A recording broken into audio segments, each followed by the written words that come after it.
Welcome to today's podcast, which we're focusing on laziness. And today it's going to be Justine and Prabhu and me, Marcelo. Ready?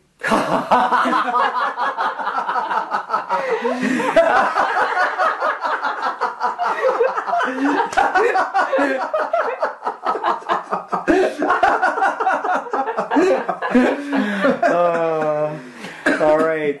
You don't know what you're getting into listening to this one. So, the topic is, like I said before, laziness. And this was Justine's brilliant inspiration, her idea. So, why did you come up with this theme for the podcast? I suggested this topic for today's podcast because a few weeks ago I suddenly realized that I was lazy. Or I consider myself as a lazy person, and I got pretty sad about it actually.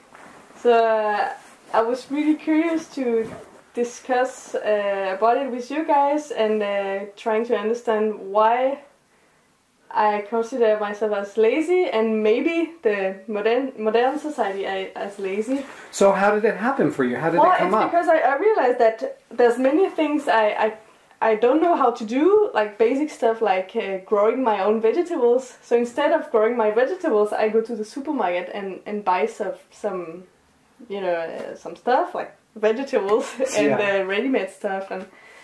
And yeah, I mean, I don't know how to build a house or, that kind of stuff. And I just felt like, something was missing in my everyday life maybe. So were you maybe thinking from the point of view if there's suddenly a world apocalypse, you wouldn't be able to take care of yourself because the stores would be empty and you wouldn't how to survive, you wouldn't even know how to purify water or even collect water, you know? Yeah, exactly. Okay. Or is it more to do with the fact that we use so little of our physical body in day-to-day life that at some point of time we reach a point where we say, okay, I wake up in the morning, I do things which require me to eat food from a supermarket, have a warm shower, right out of the pipe, no heating required, take a metro, go to office, sit on a chair, use a computer, everything is preset, nothing to do with any physical work required, and then I come home and then I go to the gym to do what is actually physical work, a concept which was invented 100 years ago, I would think, or maybe lesser. Right, so or even less than that. Or even lesser. So we have come to a point where we have an excuse for having a physical use of our body, something which we actually pay for. Yeah. Is that maybe more of a reason than maybe growing vegetables or something, right? Like, because you're also into knitting, for example. Yeah. What makes you really like knitting? Yeah, actually, it's funny that you mention it because I thought a lot about it, and it's the only thing that makes me powerful in the sense that I can make my own clothes, for example. Self-empowerment. Yeah. You can make your own clothes. Yeah. Yeah. And I actually I love to spend a whole day to knit a pair of socks or a sweater instead of going to a shop to buy some clothes. I actually refuse to do that now. But that's the only thing, with all the rest I'm not self-sufficient, if I can say so. But it's I get a big satisfaction when I knit my own stuff, for example. And I'm sure I'm sure people get the same satisfaction if they grow their own vegetables or build their house or whatever. So something from old times. Yeah. That slow rhythm to it. Yeah, exactly. Yeah. So like sitting in front of a computer screen or with a smartphone, that's artificial. There's a technological interface there that takes us away from nature. Whereas what you're talking about is like now time. Yeah, but as Paul said, like maybe 100 or 200 years ago, people used to work in the fields, so it was really hard work, physically hard work. But now people work in the office and then they go to the gym at 7 o'clock in the evening. You know? Right. It doesn't really make sense. It's funny because my uncle, I've got this eccentric uncle that I've mentioned before. He's like 92 years old, and he started jogging 60 years ago. He lives in Chile. He was like really aware, and when he was jogging, no one did such a thing. They thought he was totally crazy. What's that guy doing? And he was telling me about how in olden times people would work on the farm so much, so there's no such thing about doing exercise because your life was an exercise. You were burning so many calories working on the farm and all the farm work that's involved and stuff like that. So yeah, he said it was, and he talked about how future humans are becoming more like lazier and going to be replaced by robots. He brought that up several times. But do you also see this kind of attitude sneak into mental life as well, where we spend more time, even mentally, consciously, thoughtfully, in making money, and then we have so little time left that we want to use that time by paying money to obtain all the other things, or to use all our mental faculties which would have otherwise been spent elsewhere, like spending time with family or looking deeper into ourselves. People paying money for meditation classes. That would have just not been possible in old India or wherever meditation was there, since I come from India. That's an example. But do you see where I'm hinting at? Yeah. I think it's a good point. Definitely, but Oh, spit it out. I'm too busy thinking in my head, you know. Well, you posted the other day, 2 or 3 days ago, you posted on your Facebook wall about that article about how the 40-hour work week is an invention from the Industrial Revolution, and how it's so absurd right now, and people are working so hard, they're earning money, but they don't have time to enjoy it, and then they're like careless with the money and not really having a life right now or so, you know. It's like you said, basically the article was saying it was modern slavery. Yeah. He didn't say that, but that's what he was. It's modern slavery. So how much of the laziness which Justine was talking about is driven by how society organizes itself, and how much of it is actually in our hands in a way in which we can easily change? You know, just to make it more practical about how this discussion goes. I mean, I'm sure we could change it. It needs a kind of revolution, but again, I kind of feel that we are too lazy to make this revolution, because. But can't you only do it for yourself? Yes. Yeah, but then it's not enough. I have the feeling that it's not enough. I can't fight alone. Yeah, but there's more and more people joining the movements like towards a slower lifestyle, a more natural lifestyle. There are these little communes growing up all over the place where people are rebelling against the modern pace of life, you know, the hyper-acceleration. Yeah, but it feels like society is already very squared, and it's like we have to work 35 hours a week. True. And it's a yes or no society. You either have to work 35 hours, or it's really difficult for you to get a job, for example. Yeah. Or you're just a weirdo because you decide to go to the forest and live in a cabin, and you know. Well, yeah, but I saw there's stuff. I mean, I recently joined Facebook, and I saw something that came up, which I thought was, you know, from some friends, right? That I thought was really revolutionary. Someone posted this movable home. It looked like a ball, but you know, like an elongated ball, and on top was solar cells, and there was a little windmill attached to it, and you can move it around. It collected rainwater naturally, right? It created its own electricity, and it was a comfortable bed inside. There was even water for a shower, and it was a bathroom, and you know, it was like, and you can move this anywhere very easily to anywhere. You know, it's self-sufficiency, right? I mean, that was like so. so visionary. Sure, but still, someone has to build this. Yeah, but Right, but it's better than a motorhome. The American standard of a huge motorhome where people, you know, like that uses fossil fuels and is polluting and it's like a, you know, full of these creature comforts that people think they need, you know. And so I think there's a few things in society which are very highly technology driven, where it doesn't make so much sense for one person to try to do it. Like, for example, solar cells. I mean, it might be possible for me to build my own solar cell, but it's going to take me years and years. In which case, the efficiency of how human society organizes itself can help us do it in a much more efficient, cheap, nice way.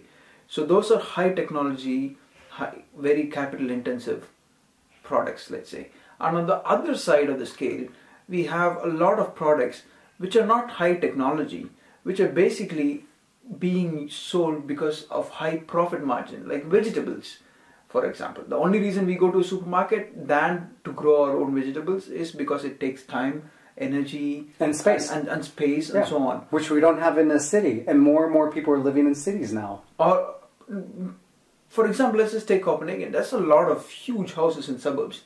Denmark apparently has the highest per capita size in Europe. Per capita what size? The size of like homes, like per capita size of homes in Europe? In Europe is apparently the largest in Denmark. Oh, I didn't know that. Because the suburbs are really huge. The houses in suburbs are huge. Yeah. So I would say there are specific activities which we can do to address all these not so high technology, not so capital intensive, but things which require time and space kind of products to ensure we have a feeling of not leading a lazy life. Having plants at home, maybe doing over a period of months some kind of carpentry to make a chair, which is quite possible because it probably takes 5 or 6 days if one knows how to do carpentry. Yeah, but maybe it's also why people choose to live in the cities now. It's a kind of laziness in a sense. It's convenience. Yeah, it's convenience. And plus, that's where the jobs are. Yeah, but exactly, that's where the jobs are. But and the alluring lifestyle as well. The what? Alluring lifestyle, like it's a shopper's paradise to live in a big city. Yeah. You have the big name brands, and for example, living here in little Copenhagen, 1.1 million people, let's say, right? Small for a capital city, but you know. Here, I've noticed some weekends going to this shopping area, you know, we go there to buy some flowers, and it's full of people, and they're window shopping, and there's this excitement. They're doing retail therapy. It's basically retail therapy. It's a consumerism, you know, so there's that allure for that kind of lifestyle as well, what's presented in the mass media for people. So that promotes laziness because it's a very artificial lifestyle. Like going into a mall, you look at a mall, it's a totally fake environment. Yeah. But I personally would like to know how I can actually address this. I know Can't you just address it individually? We should, for sure, individually. But in general, what are the ways in which a person can address this? Because we all live in a consumeristic society. We cannot, it's almost impossible, if you want to be part of mainstream society, to not have a job, because you still have to earn, you have to give money for rent and all this stuff. So assuming that you still have a job, what would you think be the ways in which a person can address this feeling of physical and psychosomatic laziness living in the middle of a city? Well, geez, that's quite a question, because to be honest with you, taking a step back, I know you have like this broader sociological perspective, right? Yes. But taking a step back from that and bringing up this quotation from the Tibetan guy who wrote the Tibetan Book of Living and Dying, Sogyal Rinpoche, which is a great book, by the way, highly recommended. He said Western laziness. At that time when he wrote the book, like 1980s, he talked about Western laziness is quite a different phenomena.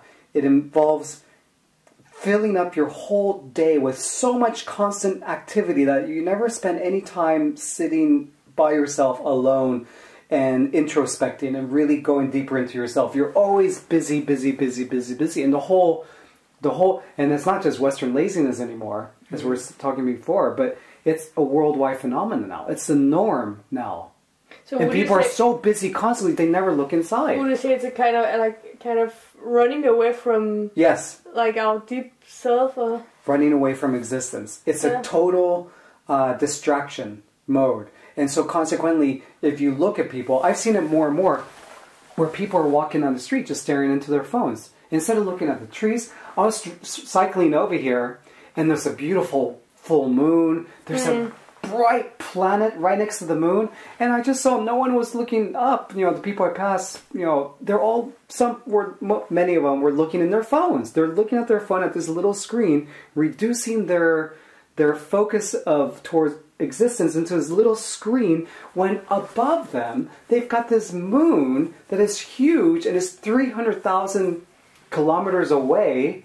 It takes 1 second for the light to bounce off from the sun that goes from, you know, that illuminates the moon. It takes 1 second for that to get here. That's a full second in terms of light speed. I mean, it's an incredible phenomena, and the planet next to it is much further away, but the people are like reducing their... Because internet is also it's laziness. Amazing phenomena, right? Yeah, it's an addictive phenomenon, and that's leading to intellectual laziness as well. Where someone I know, her boss, he's a techno geek, and her boss, this techno geek, he's concerned because he notices that his 10-year-old son, because he's so always on the tablet computer, and always on the computer and doing this, the son doesn't know how to do proper simple mathematics. Whoa. And he's 10 years old, and he's Indian. Not surprising. You know? So this guy's concerned, and he's noticed that in the last 5 years he's gotten dumber from his exposure to technology, and technology is quite incredible. You have the world at your fingertips, but that's leading to several types of laziness as well, you know? So, I mean, just to tie it all together. Yeah.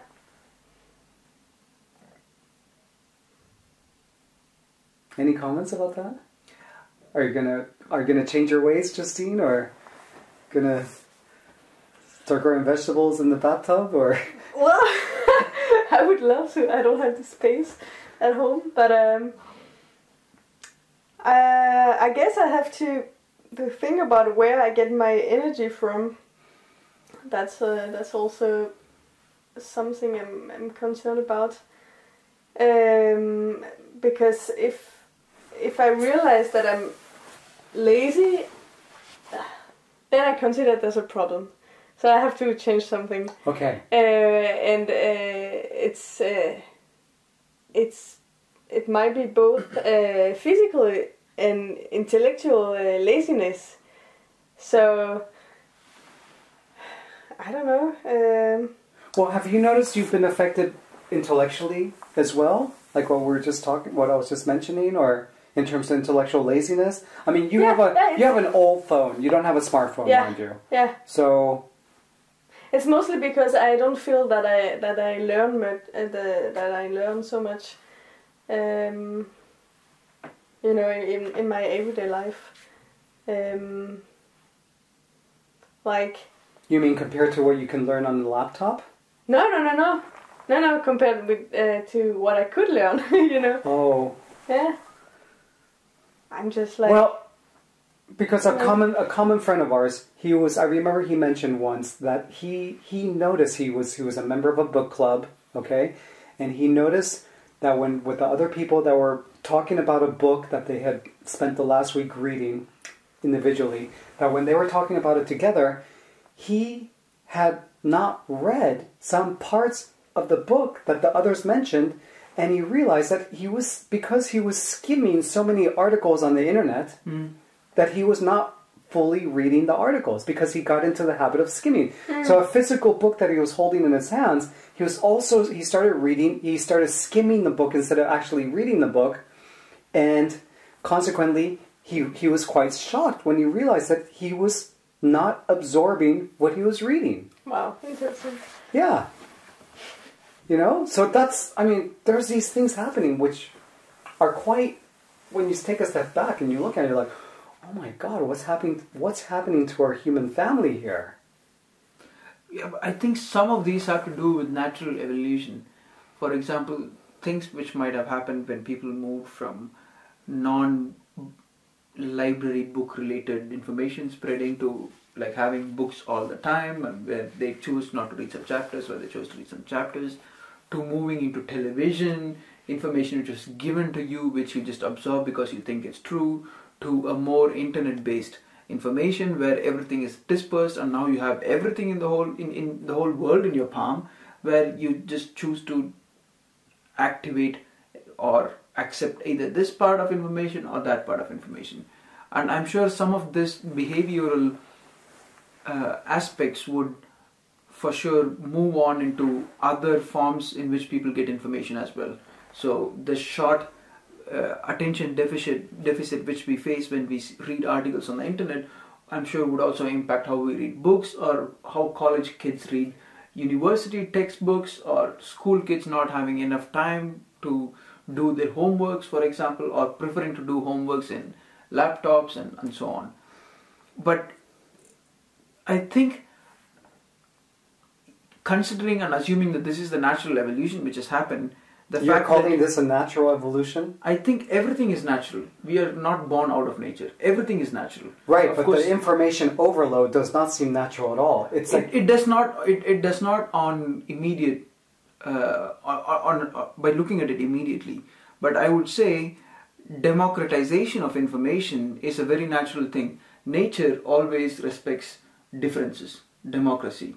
And if you see, if you take a forest, there's not one species of trees. There's like millions of species of trees, shrubs, bushes, and everything. And the internet is democratization of information. The internet is giving voice to millions of people who would not have had a voice, because before then there would have been 3 TV channels which would have been spouting whatever government propaganda of the country where you're looking at. So this is, I would, at least in my mind, this is a very natural evolution.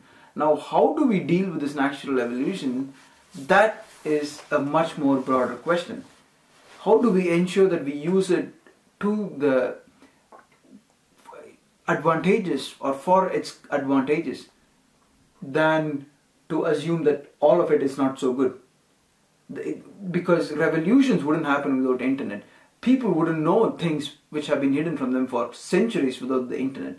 Yeah, things are coming like more transparent. We cannot blame technology and the internet for the natural path which it has evolved and which it generally should have evolved. A much more broader question is, why has it come to a stage where it has become so addictive that we assume that we have to spend X number, or rather we don't even assume, we actually spend X number of hours a day on it, not for information, but for things other than information, which tries to gratify our socio-psychological needs. Instead of meeting friends for a dinner or for a coffee or for a drink, we surf Facebook and we click like on 20 friends who probably you're never ever going to see again, or who are travel friends. That for me is a bigger issue than the fact that people skim through articles. Because skimming through articles is still intellectually stimulating, assuming that the articles are good. Yeah, but skimming through articles is the equivalent of skimming through a meal. When you're eating a delicious meal and you're eating it, but you're watching TV and you're not really tasting it. I mean, because look, we are, the Crooked Paths podcast, and we're talking about spiritual matters in relation to our normal everyday lives, So the skimming thing is a diluting effect where it leads to less of a feeling of aliveness, Yes. So, I guess this whole laziness thing, it just comes down to the individual for us. I can't do anything about someone else being lazy. I can encourage someone to meditate or do sports or whatever, but I really have to focus on myself, and really do it myself. But so what do you guys see in that respect? With your own personal lives, what do you see with that? And how to change it, and how to, for you, Justine, you're talking about growing your own vegetables, but where? Or is that a sign of not being lazy if you grow your own vegetables? What about other aspects of your life? Maybe it could be the first step of not being lazy. I don't know. I have to try to see, but yeah, that would be growing my own vegetables. What else? Just learning about how stuff works, and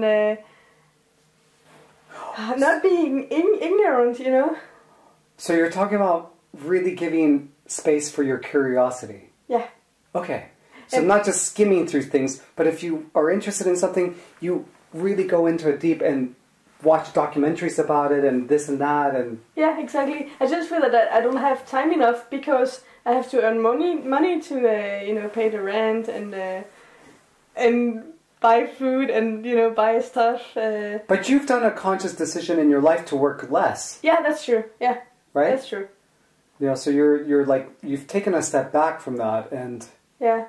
And you and your boyfriend, you guys live quite economically. Yeah, definitely. Yeah, your expenses, I don't think, are that high. No, right? but I'm not sure it helps anyway. I'm not sure it helps anyway because I feel like the less I do, the less I want to do. It's a vicious circle. Exactly, it's a vicious circle. The less you do, the less you want to do. Yeah. The less I do, the more lazy I become. Oh. Yeah. Oh. And that's what I want to work on, Okay. But I think it is also very natural that, like at some point your own internal psychological feedback mechanism kicks in. And then you say, for example, you just said that the less you do, the less you want to do. And I don't think that's true because at some point your inner Justine came up and said, hey, I'm feeling lazy, so I should do more. It might look like a vicious circle, but it's also a self-correcting circle, which says you're either doing too much or you're either doing too little. Yeah. Well, at least I'm happy I realized it. Yes. Then I can do something about it. Realizing being aware of the message which we internally give to ourselves is very critical as well.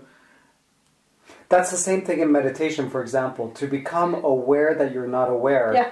Is exactly, huge. It is huge. Or to be aware that you are aware.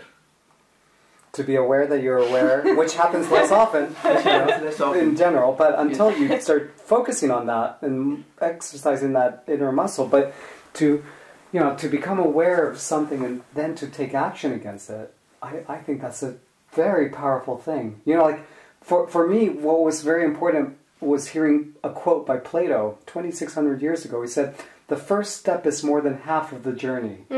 For me, that was huge because I realized, okay, if I'm writing some paper that's due or some project, if I just start it, that's already half the journey. I'm already halfway done. Just by a few pages on the words on the paper, I've got the process going. That's helped me tremendously when I learned about it like 14 years ago.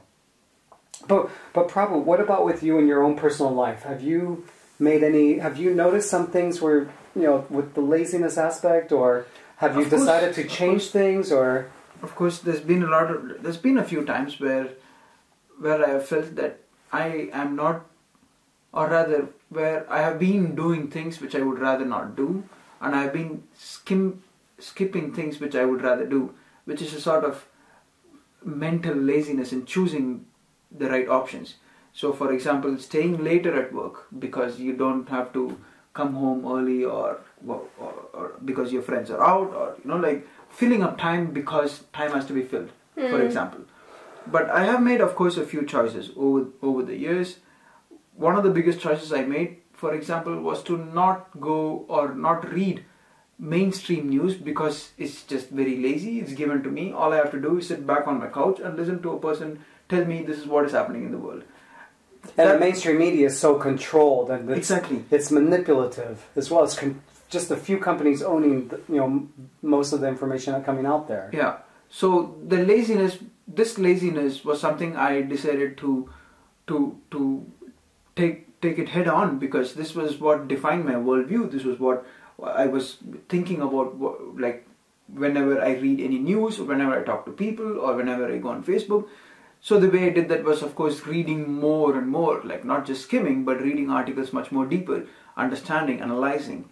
And you were also going towards alternative media. Yes, as well. So alternative media is again more people giving voice to their opinion and not just reading the editorial page of New York Times because that's supposed to be the Bible of what the world thinks. Right. So that's the kind of step I took on a more intellectual scale. On a more physical scale, of course, I haven't had as much luck as growing my own vegetables like you've seen, but I have been a little bit more physical. I've just joined a couple of months back a martial arts club where I actually meet people who are engaged in martial arts. Actually, I'm paraphrasing Bruce Lee, engaged in the art of expressing the human body, because according to Bruce Lee, martial arts is not necessarily just a fighting form. Martial arts is a journey in which you learn to understand how the human body expresses itself and how you would want to express it, and in that sense feel alive in a very physical way. And to be able to practice this and do this with other people who are on the same plane, I think that is, quoting Plato, half the journey taken to get away from a feeling of physical laziness. And of course, most important of all, there's of course the spiritual laziness, which we all have different ways of tackling. Well, there's a spiritual teacher who will remain nameless, but I remember he said something that was fascinating. He said, how the typical Western expression is, don't just sit there, do something, right? And that's that thing of pointing towards Western laziness. Don't just sit there, do something. Don't just sit there, do something. Move, be productive, quote unquote. But this guy said the opposite. He said, don't just do something, sit there. Don't just do something. Yeah, sit there. I was actually about to say that I feel really, really alive when I meditate. Maybe more alive than when I take a walk. Or more alive when I cross things off my to-do list. Yeah. I used to feel a lot of happiness when I was in high school or in university or pursuing my MBA about how I could do so many tasks and cross them off the list at the end of the day. And that gave me so much satisfaction. But that didn't make me feel alive. It made me feel satisfied, but it didn't make me feel alive, which are two totally different things. Yeah. Yeah. Wow. Yeah, you point out a really important thing, because it's really easy to get satisfied. Right. Today. In a couch potato way, you mean? What? Oh, I'm sorry. She's sitting on a couch, by the way, against the couch. But what do you mean? You can just, as we said earlier, go shopping and you get a feeling of satisfaction. Like, oh, I got a new, new T-shirt. It feels really nice for 5 minutes. You don't even have to go shopping.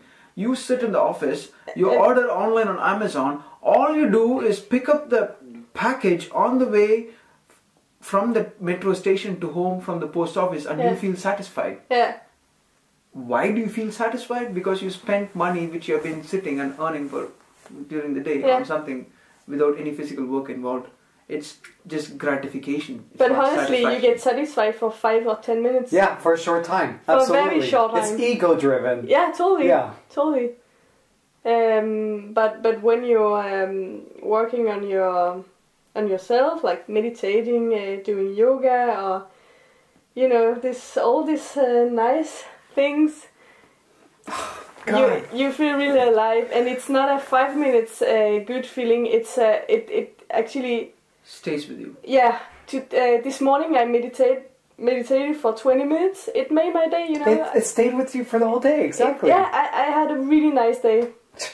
The last week, I was teaching a yoga class, and before the class started, when everyone is sitting there, I told them a little story about how the previous year, my wife and we went to Oregon, where I went to the town where I went to graduate school, And we took some trips from there. We went by car through the forest, beautiful, huge trees, right? But we got a little lost in one place. It was a long journey, you know, like driving for like 4 or 5 hours. And we got a little lost. And so I saw a guy who was in the forest. He was wearing one of those like worker jackets, you know, bright orange, neon, you know, so you could not fail but see him in nature, right? Totally artificial colors. So I said, wait, stop. Karina was driving. And so I got out of the car and I went and I asked that guy for directions. You know, how do you get to? And the moment he turned towards me, I saw his face. His eyes were very clear. His face was very clear because he spent so much time in nature. Mm. I could even say he had a luminosity to him. Mm. His eyes had a luminosity to him because he was a human being that was not disconnected from nature and not disconnected from his own nature. He was at peace. He had a very quiet mind. I could see that right away, feel that right away. And I was telling the yoga class what I noticed, and it's just quite a rare thing. You don't see it in the city at all, hardly at all. You know, maybe with some exceptional people or with some children sometimes, you know, you see it when they're not throwing a tantrum or whatever.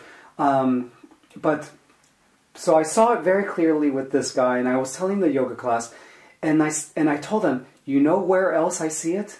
You know where else I see it? I'm asking you guys, do you know where else I see it? That clearness, the clearness with the eyes, the clearness with the facial countenance. Do you know where else I see it? In the meditation group? At the end of a yoga class. The Shavasana pose. After the Shavasana, and also I finished up with a 10-minute meditation, I see it very clearly with almost everyone, for, you know, almost, like, not everyone, but almost everyone, like 85% of the people, where I see this clearness in their faces and this clearness and light, luminosity in their eyes. And because I teach a meditative yoga, okay, so it's not that I'm such a great teacher or anything like that. I'm just saying it's an old tradition that was about helping people reconnect with their deeper selves, right? Mm-hmm. So it's the same face that I saw with these guys, and I've always seen it with people after the yoga class. Very clear, luminous eyes, and a beautiful smile, natural smile, you know. And then sometimes some people go right to their phones, their smartphones, and suddenly they're busy again, or they start talking too much, you know. Which, you know, until you do a meditation retreat, you don't realize how much energy is used in talking so much. Says the man who's just been talking for the last 5 minutes. Sorry, you guys. That's 2 days. But yeah, so you know what I mean? Yeah.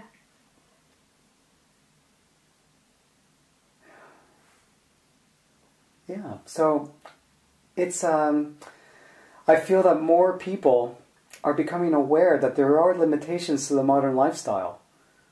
Especially in the big cities, the huge cities. People in Beijing working like so hard, and there are days when they can't go outside because the air is so toxic.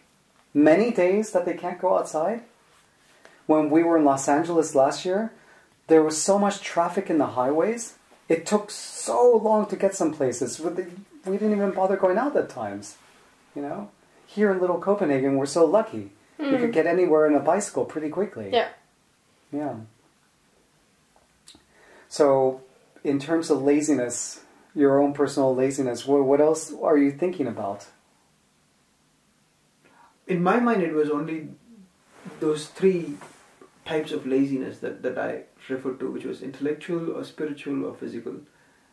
Of course, we can maybe try to categorize laziness into more types, but I'm not sure if that kind of even helps us deal with the whole fact that we are actually being lazy. Instead of we end up more labeling and classification. Labeling and classification is a bane of the human mind, and I would rather not prefer to venture into that. I know. Yeah, I agree.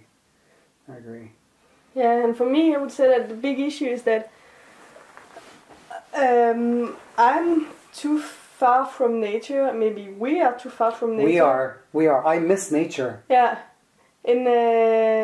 in a sense that all the, I don't know, I kind of miss the essential stuff, you know. The nutrition of life. Yeah, just the basic, like fulfilling my basic needs and not filling my time with working or watching a movie or being on the internet and being drunk and, you know, all this. I know what you mean. There's this Indian teacher, spiritual person called Sadhguru, and he had a quote that I came across a couple of weeks ago where he said, "We are living in a society of gratification. It is not self-gratification, but it is just gratification. You go to a movie because you want to know and feel or try to feel how it feels to be the guy in the movie. You go watch a travel movie because you want to know how it feels to be traveling in this country. You want to go to a movie with an action movie because you want to feel how it is to be an action hero who saves the world. It is all gratification at the end of the day, and it boils down not just into the movies. It also boils down into a lot of other things. Sitcoms. I've heard this specific line so many times from people where they say, "Oh, but it is only 30 minutes, so why don't you watch this particular sitcom?" It could be Friends, it could be How I Met Your Mother.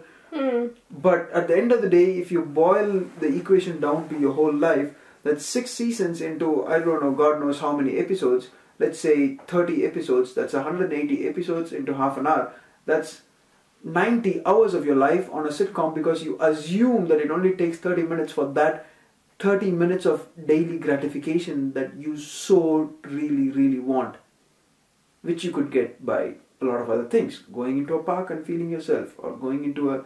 But I would also understand why we are driven to this, because we as a society try to identify with people who share similar interests, and we are in such a stage where if you do not really know anything about sitcoms, if you do not watch any movies, if you do not go to a music concert, and if you just meditate by yourself, you would really have almost nothing to talk to when you go to a party. I would actually go out on a limb and stand by the statement. You would be a social outcast if you did not subscribe to all these forms of entertainment.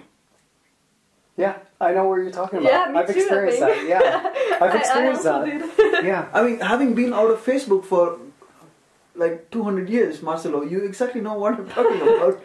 yes. Well, luckily you have a lot of stuff to talk about because you have so many stories and experiences. I have curiosity. Yeah, I've really, sure. But I remember when I was in Australia, for example, I did not have many spiritual friends there, unfortunately. I remember being at some party and I was like one of the few people who meditated, and everyone else was talking about what I consider to be just trivia. So did you get bored? It is trivia. I felt like an outcast. I did. One of the reasons and why... I can talk about anything to anyone. I have a lot of curiosity, a lot of... Yeah, but what if nobody listens to you? Or what if nobody wants to or even knows what you're talking about? They don't know what I'm talking about. They thought I was a total freak. A freakazoid. Freakazoid. Yeah. So it was maybe really weird. There is a universe like Zootopia called Freetopia. Freakatopia. Freakatopia. But in terms of... But getting back to the whole laziness thing, you know, and this whole feeling like an outcast, I feel that there is the comfort zone. When people are stuck in the comfort zone and they know all this trivial stuff, right? But it's they think they know so much, like what you're talking about, the last episode of such sitcom, and they're all talking about, or some movie that came out. But it's trivial stuff for the most part. So, and they're stuck in the comfort zone. And I know one guy, he's gotten a dream a few times where in the dream, he's trying to wake himself up. He remembers this when he wakes up. That's so profound. It's so profound. It's so profound. But the guy has not... He's so stuck in the comfort zone that he's stuck there. He doesn't... It takes courage to get out of the comfort zone. It takes courage, or maybe getting fed up with it, and he hasn't moved at all. And he feels... He looks dead, he knows he's dead deep down, and he's not doing anything about it. And his self-esteem is so low, and he's stuck in the comfort zone. And he hasn't taken from the message from the dream. It takes courage to say no to things, it takes courage to say, no, I don't want this meal because it has something which I would rather not prefer to eat. A lot of people would say, the whole hassle of saying, I don't eat meat, I would rather not do that.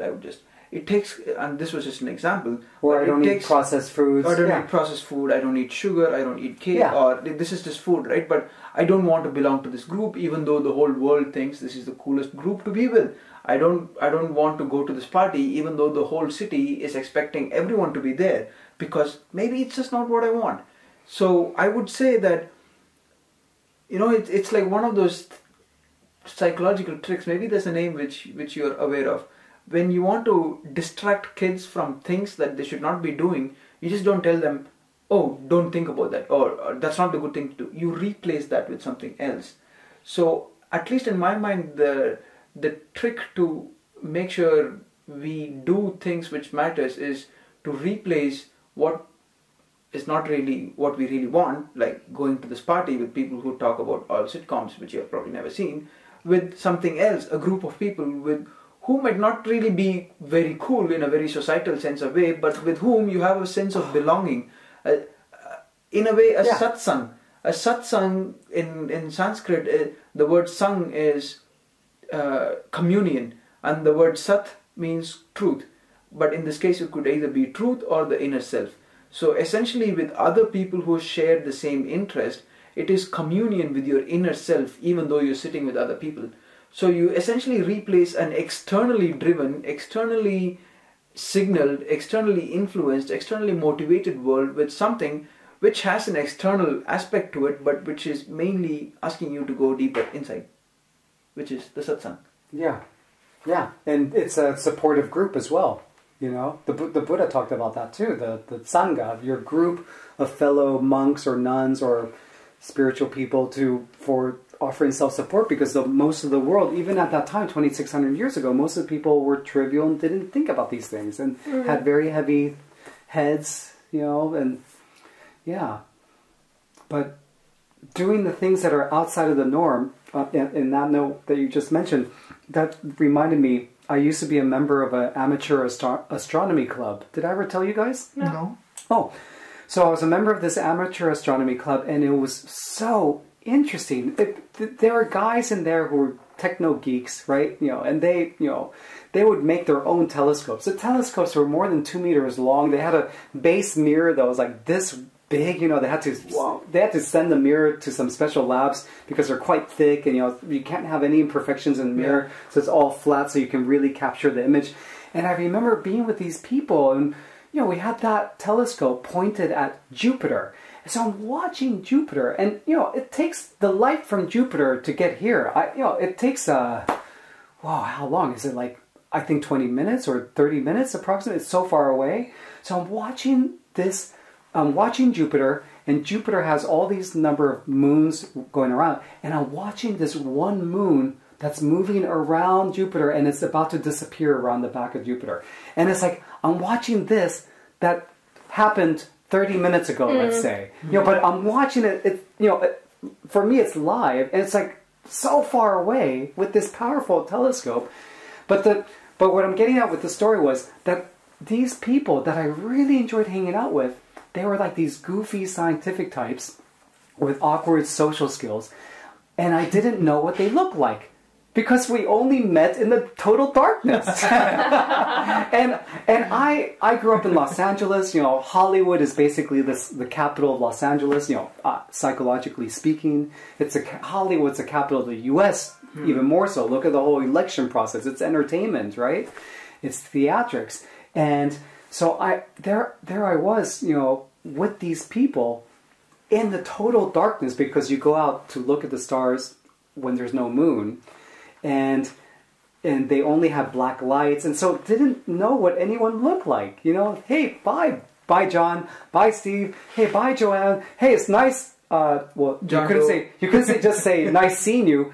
It was nice hearing your voice and talking with you and looking at the stars and the distant galaxies. But that was, for me, that was a huge wake-up experience from being a typical Los Angelino, you know, overly concerned about looks and a sporty lifestyle and driving a sports car. That was a huge wake-up thing for me to realize I was missing something by following the normal trajectory of the normal life in Los Angeles, concerned about what people look like. Oh yeah, well, I see what you mean. I got the same experience when we started the meditation group actually, because I think we didn't talk about it. We just like met every Wednesday to meditate together, and then we didn't share like so much together except the meditation. So I actually didn't know what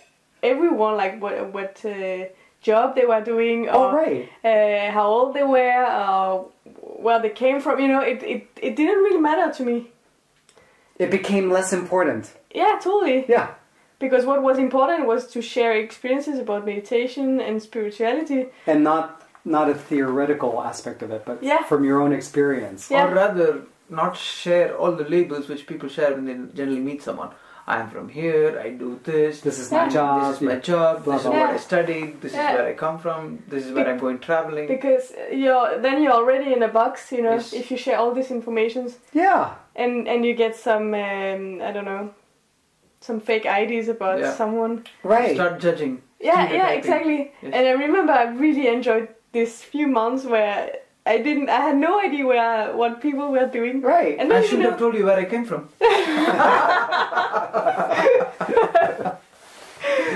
Yeah, and I think the first meditation you came to was when we were in the park. It was raining, and right? Yeah, it was raining. We sat under a tree. Yes, we were sitting under these trees. It was so nice. It was like sort of like from The Hobbit, you know.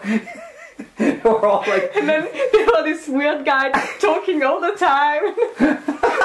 Oh, it was you, wasn't it? Oh, merci beaucoup, merci beaucoup. The weird guy. Oh yeah. No, I thought that is very special with our meditation group. You know, that it is down to earth, and we try to move away from theoretical talks about spirituality and stuff, but talking from our practical experience. You know, that has much more value, I really feel. So that's been a really special thing to do the meditation, you know, here in Copenhagen. And it's been fascinating. My wife, I'm living in Denmark because my wife is Danish and we met in India, and she's mentioned more than several times about how lucky I've been because I've got all these international friends here, you know, from so many different countries, and we're all into like meditation and yoga or spirituality, or, you know, so that's been really a wonderful aspect of living here for me, at least, and I think for you guys too. For sure, you know, for sure. You guys are couch surfers, and yeah, the satsang is a very important aspect of my life as well. I would assume for most people. Well, the satsang. Yes. Yeah. Yes. And that when you have that spiritual community, you know, where you can speak from the heart and speak from your experiences and speak about your fears, your concerns, or whatever may be troubling you, really speaking about it honestly instead of wearing a mask like what is a norm, like what Shakespeare was talking about, and being an actor on the stage, that when that happens, you feel more human. You feel more connected to this community. You feel more encouragement to continue on your personal path for self-awareness and self-knowledge. So I feel that's been very important with our group, for example. And this Crooked Paths podcast also is a continuation of this, you know? Yes. So, yeah. Any closing words? Any other... Come on, don't be lazy. I would say, even the feeling of busyness, just like its opposite, the feeling of being very active, is just a feeling. Without labeling, as long as we are comfortable with whatever we are feeling, I would think we are on the right point in life at that point of time. as a personal opinion. Okay. All right. Because you can sit in solitude and not feel either busy or active.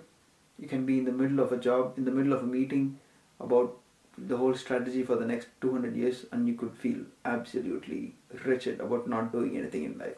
It's all a feeling. Right, so you're saying that feelings and those thoughts are getting in the way of your actually being alive? Yes. Fully alive at the moment? Yes. Yeah. Yeah, I agree. Did you make those socks? Yeah. Oh, they're beautiful. Thanks. Wait, how's You're not so lazy. You're not so lazy. Oh, they're totally Sometimes. asymmetrical and Yeah. beautiful colors. Yeah. Yeah, gorgeous. And so you started that knitting company. How's that going? Have you sold anything? Has that started up? Well, it's not really a company. It's just a Facebook page. Oh, it's just a Facebook. I thought you were starting the. No, because I got lazy, probably. Really? Wait, Wait, what was it called? The company? You told me the name, but you changed it, or then you made it French. Oh yeah. What's the name now? Now it's Just Knitted. Just Knitted? Yeah. But before the name was like slow motion knitting or slow motion fashion? No, that's the name you gave to me. Marcelo, your ego still doesn't want to let go of the name. Oh my god, it's so uncomfortable to be exposed. Yeah. Well, I just have maybe one closing comment. I feel that laziness has something to do with fear. Oh, what do you mean? I mean, we are afraid of, being ourselves or going outside or taking a challenge, So we do less stuff, or I don't know. We're not acting to our true potential. Yeah, exactly. Oh, laziness. Exactly. Laziness has to do with avoidance. Yes. Yeah. Yeah. Oh, wow. That's very profound. That's really profound. That's really fascinating. Yeah. Wow. Okay. Let's meditate on that now. Yeah, let's meditate. Yeah. Let's meditate on laziness and fear. No. Yeah. Well, thanks. That was a very interesting discussion. And in closing, in terms of laziness, if I could say something else, and if you guys think of something else, please bring it up too before we finish. But I just want to say that in my years of meditating, I've been meditating 16 years, and I started off with a 10-day Vipassana meditation retreat, in December 1999, and I remember I stuck with it somehow, even though the meditations were awful by myself, they were not as good, but after 3, 4, 6 months, I started seeing some very beneficial results, and I started realizing there's no such thing as a bad meditation. Even though I thought it was so noisy and I was distracted and my mind was jumping all over the place, the benefits occurred where I saw that I was less reactive, I was less sabotaging myself less and less and less. I was playing in the zone whenever I played sports. When I was meditating beforehand, I would be studying in the zone whenever I meditated before studying. Everything became optimized. And even though I thought that the meditations I was doing were crappy, and not that good, and like I said, there was no such thing as a bad meditation. But what I did notice, and it was quite shocking, is that there's very few people who continue.